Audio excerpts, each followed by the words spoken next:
आपका स्वागत है। समाचारों के साथ मैं शम्मी सेतिया। और अब एक नजर आज की हेडलाइंस पर।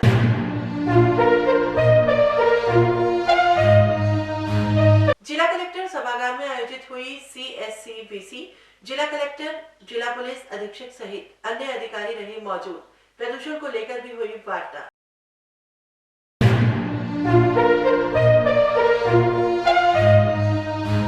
चाइल्ड लाइन के तत्वावधान में चल रहे दोस्ती सप्ताह के तहत बालिकाओं ने जिला पुलिस अधीक्षक को बांधा फ्रेंडशिप बैंड।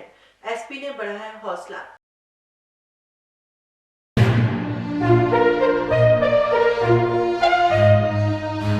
नागरिकों को 100 करोड़ वैक्सीनेशन डोज लगाने का भारत ने बनाया कीर्तिमान। युवा मोर्चा ने किया मैराथन दौड़ का आयोजन। शहर विधायक भी रहे मौजूद।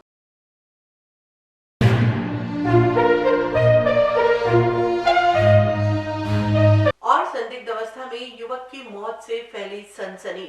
मृतक के पिता ने मामा पर लगाया हत्या का आरोप। पुलिस जुटी जांच में। और अब समाचार विस्तार से। अलवर जिला कलेक्ट्रेट सभागार में CSC वीडियो कॉन्फ्रेंस के दौरान अलवर जिला कलेक्टर NM पहाड़िया, जिला पुलिस अधीक्षक तेजस्विनी गौतम सहित अन्य जिलाधिकारी मौजूद रहे। VC के माध्यम से अलवर जिले में वायु प्रदूषण को लेकर चर्चा की गई। साथ ही प्रशासन की ओर से किए जा रहे प्रयासों की भी जानकारी ली। अलवर जिले के भिवाड़ी में वायु प्रदूषण के बढ़ते स्तर पर चर्चा की गई। In Bhiwadi, so they were doing, they made cases against people, the industrial units which were burning industrial waste. So who will? Collector Alwar आप बताएं। नमस्ते मैम। सर नमस्ते। हाँ भाई। सर भिवाड़ी में एक तो हमने मैकेनिकली स्वीपिंग की करवा रहे हैं सर उसको रेगुलर, और पानी के लिए भी इनका छिड़काव हम रेगुलर करवा रहे हैं सर। कुछ इंडस्ट्रीज हैं जो फ्यूल बेस और कोल बेस है सर, उनको शिफ्ट करने के लिए हमेशा से प्रॉब्लम रहती है वहाँ पे। And this year, if you see, though it is a little less than last year, but still it is in the very good category. Delhi is in the severe. 2020 में high is what because earlier Diwali. Oh, there was no Diwali last year. Last year no Diwali, no cracker at all. It's not crackers, sir. But I'm just saying. Bhiwadi, sir. I mean, Collector Bhiwadi can explain better, but it is largely severity of it. So this is a chart showing over a period of time what has been the trend. So Alwar में sir generally satisfactory रहा है। केंद्र सरकार के नेतृत्व में देश के 100 करोड़ कोरोना वैक्सीनेशन डोज नागरिकों को लगाने का कीर्तिमान स्थापित किया है। भाजपा युवा मोर्चा के बैनर तले मंगलवार को केंद्र सरकार की उपलब्धि पर मैराथन दौड़ का आयोजन किया गया। इस कार्यक्रम में शहर विधायक संजय शर्मा, पूर्व युवा मोर्चा जिलाध्यक्ष जिले सिंह सहित अनेक कार्यकर्ताओं ने भाग लिया। मैराथन दौड़ में भाग लेने वाले प्रतिभागियों को प्रशस्ति पत्र देकर सम्मानित किया गया।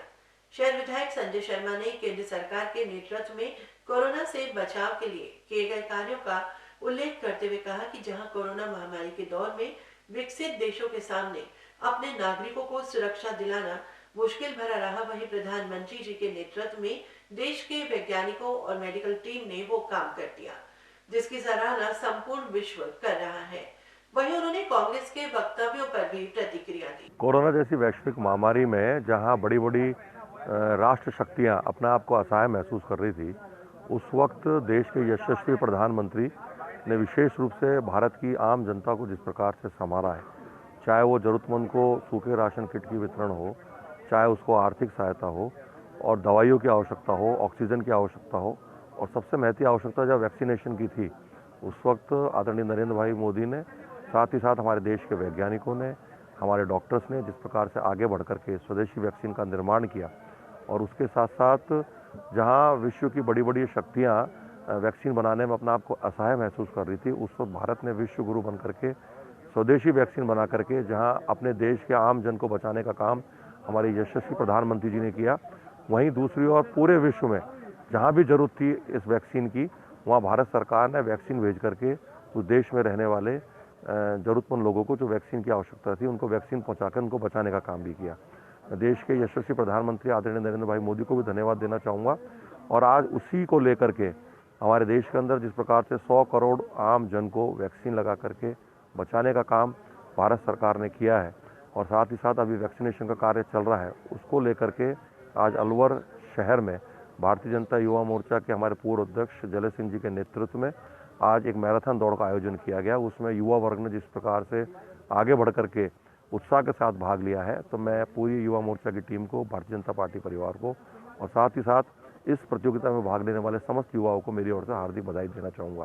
साथ ही साथ धन्यवाद देना चाहूँगा हमारे यशस्वी प्रधानमंत्री आदरणीय नरेंद्र भाई मोदी को, क्योंकि जिस प्रकार से विपक्ष ने इस वैक्सीन को लेकर के भ्रांतियाँ पैदा की थी, विशेष रूप से कांग्रेस पार्टी हो, चाहे सपा हो, चाहे बसपा हो, जितने भी विपक्षी दल हैं, उन्होंने शुरुआती दौर में इस वैक्सीन को लेकर के भ्रांतियाँ पैदा करी और देश के प्रधानमंत्री सहित हमारे वैज्ञानिकों को और हमारे डॉक्टर्स को जिस प्रकार से टारगेट किया, आज उनके मुंह पर एक बहुत बड़ा तमाचा हमारे वैज्ञानिकों ने मारा है, हमारे डॉक्टर्स ने मारा है और जिस प्रकार से देश की जनता ने अपने प्रधानमंत्री पर विश्वास किया और वैक्सीन को लगाने के बाद लगवाना शुरू किया और आज मुझे बताते हुए खुशी है कि 100 करोड़ से अधिक जो हमारी देश की जनता है वो वैक्सीन लगवा चुकी है और आने वाले समय में मुझे पूरा विश्वास है कि भारतवर्ष का एक एक जन वैक्सीन लगा करके अपने आप को सुरक्षित भी महसूस करेगा। देश के यशस्वी प्रधानमंत्री आदरणीय नरेंद्र भाई मोदी में पूरा विश्वास पहले भी किया है और आने वाले समय में भी करेगा। अलवर जिले के अडानी फैक्ट्री के पास स्थित मकान में एक युवक की लाश मिलने से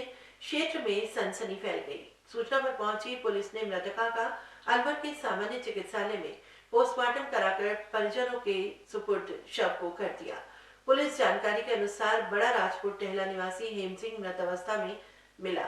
परिजनों की दर्ज प्राथमिकी के आधार पर जांच शुरू कर दी गई है। कल एक डेड बॉडी अडानी फैक्ट्री के पास में एक मकान में मिली थी, तो क्या नाम पता है? उसका नाम धर्म सिंह नहीं, हेम सिंह कहाँ का रहने वाला है? ये कोई राजवाड़ा है, राजपुरा टहला थाना के पास, राजपुर बड़ा राजपुर।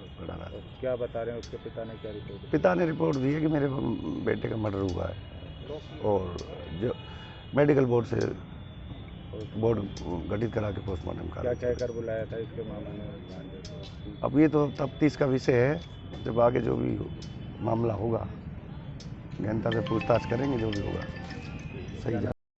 मृतक युवक के पिता ने मीडिया को जानकारी देते हुए बताया कि मृतक हेमराज मेरा बेटा था, जिसे उसका मामा काम धंधे के लिए अलवर लेकर आया था।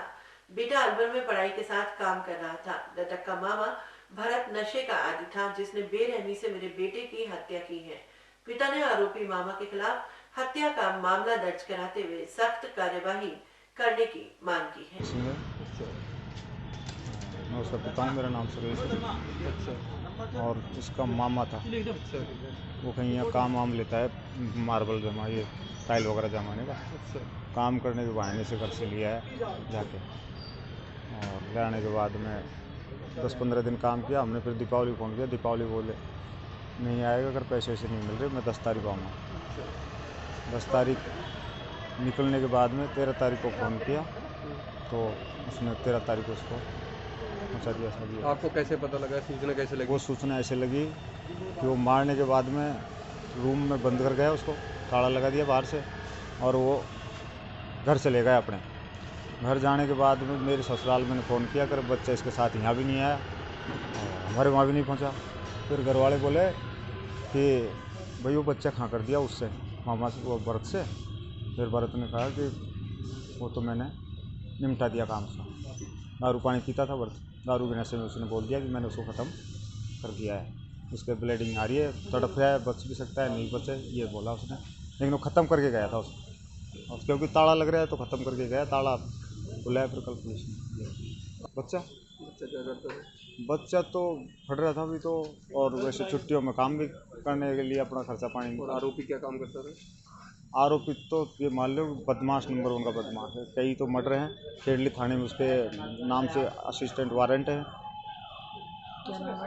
भरतलाल, गांव आडोली है उसका, और कई केस हैं उसके तो। बस जेल भी काटा हुआ आदमी है। क्या मांग करते हो? मांग तो न्याय चाहिए हमको, तो हमारे को तो यही है कि हमारे बच्चे का। निर्माण वन फाउंडेशन चाइल्ड लाइन द्वारा चलाए जा रहे दोस्ती सप्ताह के अंतर्गत मंगलवार को बालिका गृह की बालिकाओं ने जिला पुलिस अधीक्षक सहित अलवर शहर के थाना पुलिस को फ्रेंडशिप बैंड बांधे। जिला पुलिस अधीक्षक कार्यालय में पहुंची बालिकाओं के द्वारा एसपी को फ्रेंडशिप बैंड भी बांधा गया। जिला पुलिस अधीक्षक तेजस्विनी गौतम ने बालिकाओं का उत्साहवर्धन किया। जी, चाइल्ड लाइन एनुअली प्रतिवर्ष चाइल्ड लाइन दोस्ती सप्ताह मनाती है और इसी सिलसिले में हम पुलिस के साथ ये कार्यक्रम करते हैं ताकि शहर में एक चाइल्ड फ्रेंडली एटमॉस्फेयर क्रिएट हो। और पहले हम एसपी मैम को बांधते हैं, फिर कलेक्टर साहब को, और शहर में जितने थाने हैं और शहर के थाने ही नहीं, ज़िले के सारे थानों में जाकर हम पुलिस को फ्रेंडशिप बैंड बांधते हैं। ये हर साल, क्योंकि चाइल्ड लाइन जो है, क्योंकि जो बच्चा वो पहले पुलिस के ही संपर्क में आता है और पुलिस, ताकि हम चाहते हैं कि एक चाइल्ड फ्रेंडली एटमॉस्फेयर बने, क्योंकि पुलिस फिर उन बच्चों को चाइल्ड लाइन में रेफ़र करती है, चाइल्ड लाइन उनको कोर्ट में प्रोड्यूस करता है, फिर हम बच्चों को उनके घर तक भी पहुंचाते हैं। तो ये जो पूरा प्रोसेस है, ये एक अच्छी तरह से हो ये प्रोसेस, और शहर में एक चाइल्ड फ्रेंडली वातावरण क्रिएट हो, इसी का ये मुहिम है। बच्चों के लिए तो ये संदेश है कि बच्चे एक भय मुक्त वातावरण में रहें। उनका वो जहाँ भी रहते हों, चाहे वो गवर्नमेंट होम्स में रहते हों या जब वो पुलिस के संपर्क में आते हो, उनको ये फीलिंग हो कि ये जो समाज है वो उनके साथ है और उनको मतलब पुलिस के साथ जो उनका इंटरेक्शन है वो भय मुक्त हो। मेरा नाम निर्वाण बोधिसत्व, मैं चाइल्ड लाइन डायरेक्टर हूँ। चाइल्ड लाइन से दोस्ती सप्ताह के तहत आज तीसरे दिन चाइल्ड लाइन अलवर की ओर से जिला प्रशासन, जिला कलेक्टर महोदय को, जिला पुलिस अधीक्षक महोदय और सभी अलवर शहर के जितने भी थाने हैं उनको एक फ्रेंडशिप बैंड बांधी जा रही है, जिससे बच्चों और पुलिस के बीच में जो एक भयमुक्त वातावरण तैयार हो, जिसमें क्या है कि शहर में एक फ्रेंडली वातावरण तैयार हो सकता है। चाइल्ड लाइन हर साल ये दोस्ती सप्ताह मनाती है, जिससे कि आमजन को ये संदेश देना चाह रही है कि बच्चे जो है वो किसी भी तरह का कोई भयमुक्त नहीं हो। इसी कड़ी में आज आरती बालिका गृह की बच्चियाँ, इरादा बाल गृह के बच्चे हैं और चाइल्ड लाइन टीम है जो कि जिला प्रशासन और पुलिस को चाइल्ड लाइन शिप बैंड बांध रही है। अभी आगे का कल का कार्यक्रम है। कल सभी जो बच्चे हैं इनको एक चाइल्ड लाइन की जागरूकता रैली निकाली जाएगी, जिसकी जिला पुलिस अधीक्षक महोदय द्वारा रवाना करके अलवर शहर के सभी मुख्य चौराहों पर 1098 का प्रचार प्रसार के लिए जागरूकता रैली निकाली जाएगी। Mukesh Kumar Poswal, coordinator child line Alwar. Rajasthan सरकार की पर्यटन नीति 2020 के अंतर्गत पेइंग गेस्ट योजना को नए रूप में शुरू किया गया है। इस योजना के तहत पंजीयन का कार्य अलवर जिला पर्यटन विभाग में किया जा रहा है। विभाग की पेइंग गेस्ट योजना से स्थानीय स्तर पर लोगों को रोजगार मिल सकेगा, साथ ही पर्यटकों को भी एक परिवार का सा माहौल मिलेगा। विभाग की ओर से इस योजना में पंजीयन के लिए न्यूनतम आवश्यकताओं की जानकारी देते हुए पर्यटन अधिकारी ने योजना की विस्तार से जानकारी दी। राज्य सरकार की पर्यटन नीति 2020 के अंतर्गत जो पर्यटकों के लिए सभी प्रकार की सुविधाएं बढ़ाने का निर्णय लिया गया था, उसके अंतर्गत पेइंग गेस्ट हाउस योजना पर्यटन विभाग द्वारा नए तरीके से लॉन्च की गई है, जिससे कि जो अपने आवास में कोई अगर टूरिस्ट को रखना चाहे तो उसके लिए पर्यटन विभाग द्वारा पंजीकरण किया जा रहा है। इस योजना के अंतर्गत कम से कम जो है 1 कमरा और अधिकतम 5 कमरों की अनुमति दी जाती है, जिसमें पर्यटकों के लिए सभी सुविधाएं जो है वो आवेदक को उपलब्ध करवानी होंगी और उसके लिए चेकलिस्ट के अनुसार विभाग द्वारा उसका परीक्षण किया जाएगा कि ये सभी सुविधाएं वहाँ उपलब्ध हैं अथवा नहीं, और अगर उपलब्ध नहीं है तो एक निश्चित समय अवधि के भीतर आवेदक को उसकी व्यवस्था करनी होगी और उसके पश्चात उसका पंजीकरण पेइंग गेस्ट योजना के अंतर्गत कर दिया जाएगा। इस योजना के लिए फ़िलहाल कार्यालय में काफ़ी लोगों ने क्वेरीज की हैं और जानकारी मांगी है, सूचना मांगी है। उन सभी को सूचना उपलब्ध करा दी गई है और वो अपनी तरफ से अपना आवेदन जो है वो शीघ्र ही कार्यालय में प्रस्तुत करेंगे। हमें उम्मीद है कि काफ़ी लोग इस नई योजना के सरलीकरण से इससे जुड़ेंगे और लाभान्वित होंगे। इसमें जो है आने वाले टूरिस्ट को भी ज़्यादा रहने के लिए फैसिलिटी मिलेगी और आजकल जो है कोरोना के बाद जो है लोगों के लिए रोज़गार भी इसमें जनरेट होगा इस योजना के अंतर्गत पेइंग गेस्ट हाउस में रजिस्ट्रेशन कराने से, और लोग भी जो है वो घर जैसे माहौल में रहना पसंद करते हैं, तो पर्यटकों को भी इससे काफ़ी लाभ मिलेगा। यहाँ लेंगे एक छोटा सा ब्रेक। खबरों का सिलसिला जारी रहेगा A24 न्यूज पर। देखते रहिए A24 न्यूज। अलवर वासियों के दिल में अपनी अलग पहचान बना चुके त्रिहान ग्रुप खास आपके लिए लेकर आए हैं नगर विकास न्यास अलवर द्वारा अनुमोदित अलवर की बेहतरीन अफोर्डेबल आवासीय योजना, जिसमें आपके लिए उपलब्ध है सुरक्षित जीवन शैली, वो भी सिर्फ नाम मात्र की कीमतों में। कोई भी मन बनाने से पहले साइट विजिट जरूर करें, क्योंकि फ्लैट की कीमत है सिर्फ 5,15,000 रुपए से शुरू। अलवर भिवाड़ी मेगा हाईवे पर स्थित ये टाउनशिप आपके लिए पूरी तरह से सेफ है, जहां आपको मिलेंगी चौड़ी सड़कें, हरे भरे गार्डन, मंदिर और गुरुद्वारा। तो जल्दी कीजिए, सीमित फ्लैट्स उपलब्ध।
एक रिश्ता मिठास का। मित्तल हॉस्पिटल अलवर का number 1 multi and super speciality hospital. हमारे यहाँ उच्च स्तरीय वेंटिलेटर युक्त ICU, SICU, वातानुकूलित operation theatre, CT scan, dialysis, echocardiography, महिलाओं की दूरबीन द्वारा जांच, colour sonography, digital x-ray, computerised lab, computer द्वारा हृदय, दिमाग और फेफड़ों की जांच, शिशु गहन चिकित्सा इकाई, सिजेरियन डिलीवरी, टीकाकरण, गर्भपात, फिजियोथेरेपी, टीवी पर फ्रैक्चर को जोड़ना, ECG जैसी सुविधाएं उपलब्ध हैं। क्रिटिकल कंडीशन में एम्बुलेंस सुविधा, मेडिकल स्टोर और इमरजेंसी सेवाएं 24 घंटे प्राप्त की जा सकती हैं। मित्तल हॉस्पिटल अग्रसेन सर्किल के पास अलवर। Phone number 01442370 2371440 2370230। अलवर की सर्वोत्तम हाउसिंग योजनाओं में से एक है अपना घर शालीमार। जी हाँ, हजारों परिवारों को इको फ्रेंडली जीवन देने में त्रिहान होम डेवलपर्स हमेशा से अग्रणी रहे हैं और अब आपके अपनों के लिए लाए हैं वर्ल्ड क्लास डिजिटल सुविधाओं से सुसज्जित 4 BHK अमृत कलश लग्जरी आवासीय योजना। जी हाँ, इस आवासीय योजना में आपको मिलेगा स्वच्छंद वातावरण और अभेद्य सुरक्षा कवच के साथ एक ऐसा आशियाना जहां दर्पण और कर्टन भी आपके इशारों पर काम करेंगे। हाई डेफिशिएंसी वाले डिजिटल कैमरों की नजरों में रहेगी आपके अपनों की सुरक्षा। खूबसूरत हरा भरा terrace garden, automatic digital kitchen, अत्याधुनिक सुविधाओं युक्त बेडरूम, ड्राइंग रूम और बाथरूम। त्रिहान होम डेवलपर्स की ये अमृत कलश लग्जरी फ्लैट योजना आपके अपनों के लिए ही है। वर्ल्ड क्लास 4 BHK आशियाने की खूबियों को जानने के लिए आज ही विजिट करें अमृत कलश अपना घर Shalimar luxury residence near Telco circle Alwar Rajasthan. Contact number Ashok Saini 9672011113। Break के बाद A24 न्यूज में आपका फिर से स्वागत है और अब बढ़ते हैं अगली खबर की ओर। गुरु नानक देव जी के प्रकाश पर्व के अवसर पर गुरुद्वारों में उत्सव की तैयारियां जोर शोर से चल रही हैं। शहर के गुरुद्वारों में श्रद्धा और उत्साह के साथ प्रकाश उत्सव मनाया जाएगा। अलवर शहर में हर वर्ष की भांति इस वर्ष भी शहर में प्रभात फेरी निकाली गई।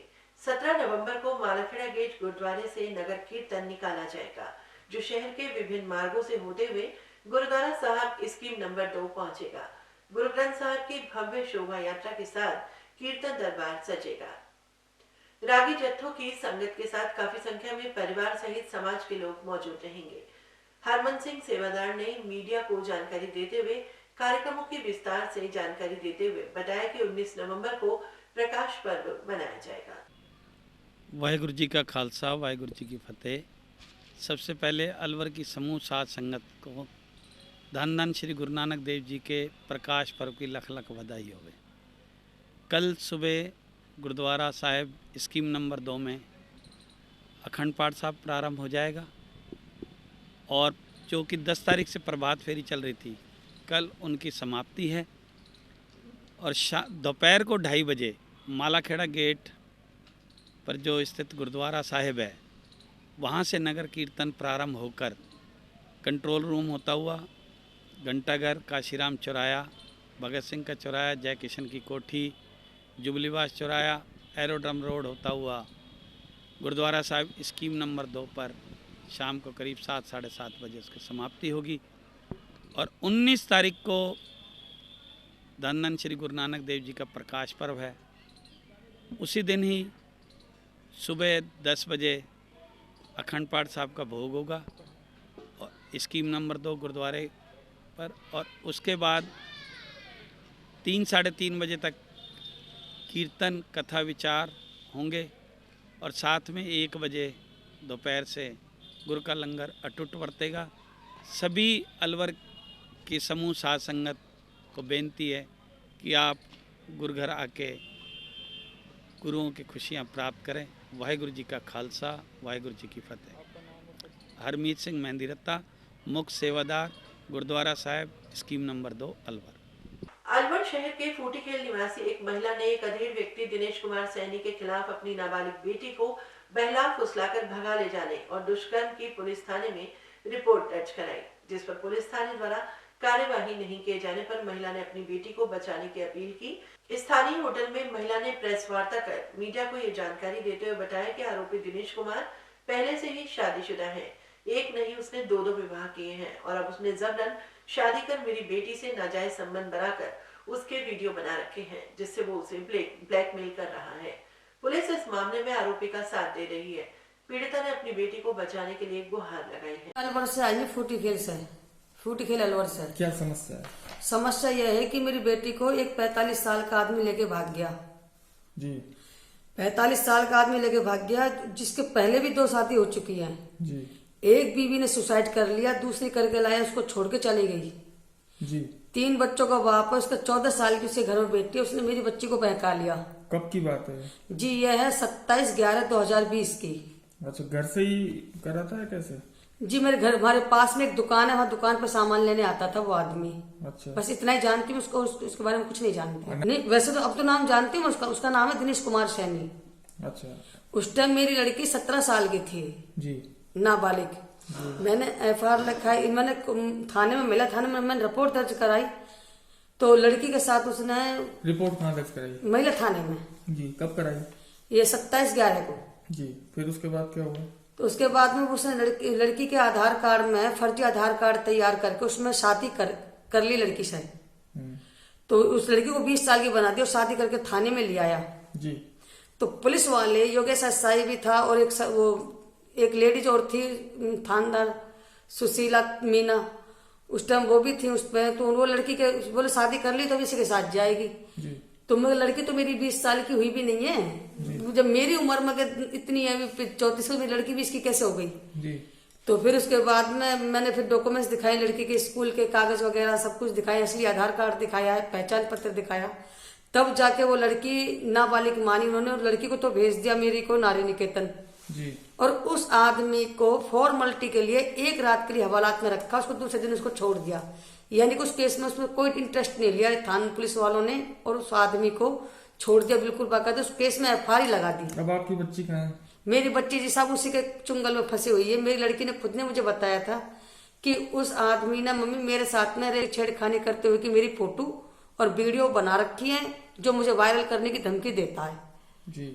इसलिए मैं उसके खिलाफ नहीं बोल पाती, नहीं कर पाती उसके खिलाफ। पुलिस को नहीं बताई क्योंकि पुलिस तो उसके खुद साथ दे रही है उसका। अगर पुलिस ही अगर सही ढंग से कार्रवाई करती तो आज मेरी बच्ची मेरे पास होती, 3 बच्चों के बाप के पास नहीं होती। मैंने आयोजन ये किया था अपनी मर्जी से, क्या मैं किसी जोर दबाव में नहीं किया मैंने कि मैंने सारों को बुला करके सबसे हाथ जोड़ के ये रिक्वेस्ट मांगी थी कि मुझे न्याय मिले और आरोपी को जो उसकी हकीकत में जो उसकी सजा का हकदार उसको सजा मिले। विश्व सीओपीडी दिवस के अवसर पर चिकित्सा और स्वास्थ्य विभाग की ओर से शिविर लगाए जाएंगे। सीओपीडी श्वास से संबंधित रोग है। इस रोग के कारण मरीज को श्वास लेने में परेशानी होती है। मौसम में बदलाव और धूल धुएं से होने वाले इस रोग के कारण और बचाव की जानकारी डॉक्टर केपी सिंह ने A24 न्यूज चैनल से साझा करते हुए बताया कि भारत विश्व की सीओपीडी राजधानी है। हमारे देश में अन्य देशों की तुलना में सर्वाधिक मामले हैं। दुनिया भर में सीओपीडी से मरने वालों की संख्या की यदि तुलना की जाए तो भारत का दूसरा स्थान है। पेश है इस वार्ता के कुछ अंश। जैसा कि हम सभी जानते हैं कि 17 नवंबर को वर्ल्ड सीओपीडी डे है, तो सीओपीडी के बारे में आज मैं आप लोगों को थोड़ा अवगत कराऊंगा। ये एक पाई जाने वाली हमारे हिंदुस्तान में सबसे बड़ी बीमारी है, जिसके अंदर लोगों को सांस की तकलीफ होती है, बलगम का आना होता है। अक्सर ऐसे लोगों को निमोनिया वगैरह होने की संभावनाएं ज़्यादा होती हैं, जल्दी थकान लगती है और इनकी मांसपेशियों में तनाव रहता है और ये इनको कई बार भूख भी कम लगती है। आम व्यक्ति के कंपैरिजन में यदि हम देखें तो इनको जैसे निमोनिया की संभावना, दागी बीमारियों की संभावना ज़्यादा होती है और सीओपीडी के अंदर अक्सर उन लोगों के अंदर पाया जाता है जो तंबाकू का सेवन या तंबाकू से उठने वाले धुएं का सेवन करते हैं। और ग्रामीण क्षेत्रों में जो लोग चूल्हा वगैरह का इस्तेमाल ज़्यादा करते हैं, उसके धुएं के कारण ये सीओपीडी नामक बीमारी होती है। इसके बचाव के लिए आपको धुआं रहित चूल्हे का इस्तेमाल कर सकते हैं, एलपीजी गैस का इस्तेमाल कर सकते हैं। यदि आपको चूल्हा बहुत ही ज़्यादा ज़रूरी है तो उसको खुले बावड़े में रख सकते हैं।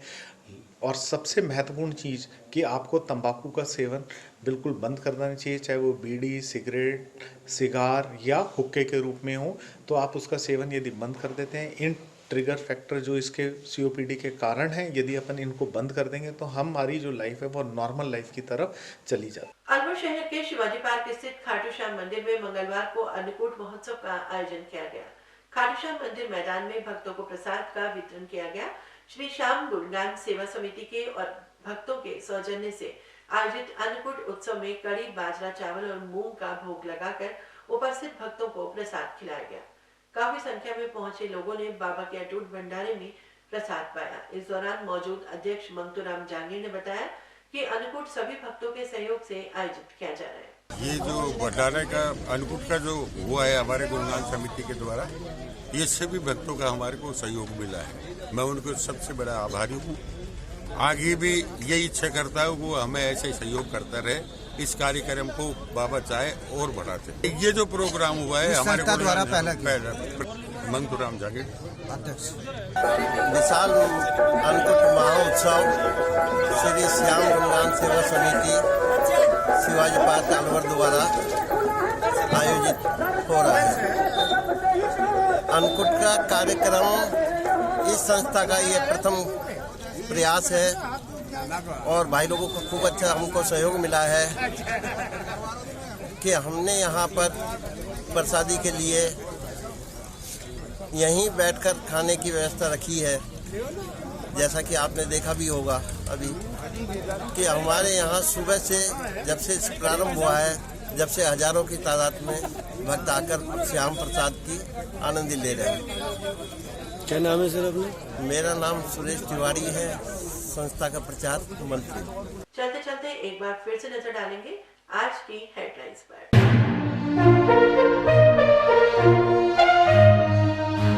जिला कलेक्टर सभागार में आयोजित हुई CSCVC, जिला कलेक्टर, जिला पुलिस अधीक्षक सहित अन्य अधिकारी रहे मौजूद। प्रदूषण को लेकर भी हुई वार्ता।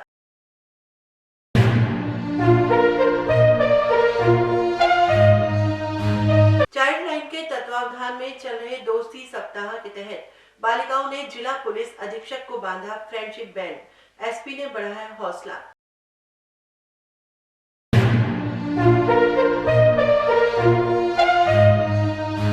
नागरिकों को 100 करोड़ वैक्सीनेशन डोज लगाने का भारत ने बनाया कीर्तिमान। युवा मोर्चा ने किया मैराथन दौड़ का आयोजन। शहर विधायक भी रहे मौजूद।